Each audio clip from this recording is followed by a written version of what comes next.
കേരളത്തിൽ CPM BJPയുടെ B ടീമായിട്ടാണ് പ്രവർത്തിക്കുന്നത്.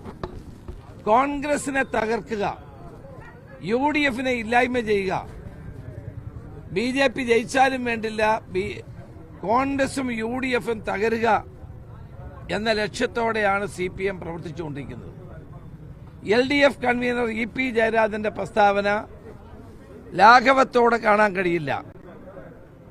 കേരളത്തിലെ 4 BJP സ്ഥാനാർത്ഥികൾ മികച്ച സ്ഥാനാർത്ഥികളാണെന്നുള്ള അദ്ദേഹത്തിന്റെ പരാമർശം ഇന്ന്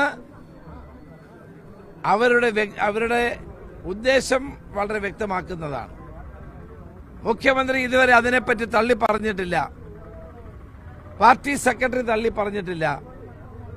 അപ്പൊ ചുരുക്കത്തിൽ BJP ജയിച്ചാൽ സന്തോഷിക്കുന്ന ഒരു പാർട്ടിയായി CPM മാറുകയാണ്.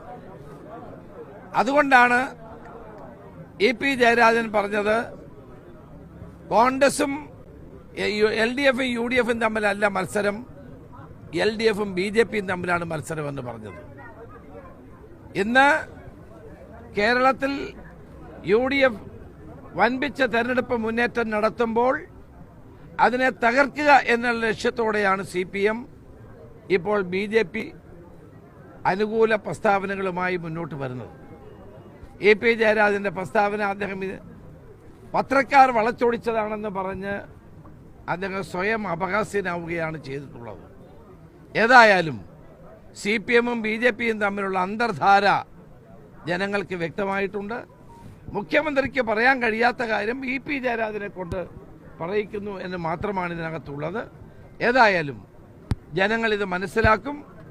മതനിരപേക്ഷതയിൽ വിശ്വസിക്കുന്ന മുഴുവൻ ജനങ്ങളും UDFനോടൊപ്പം അണിനിരക്കും എന്നുള്ളത് തന്നെയാണ് ഞങ്ങളുടെ വിശ്വാസം.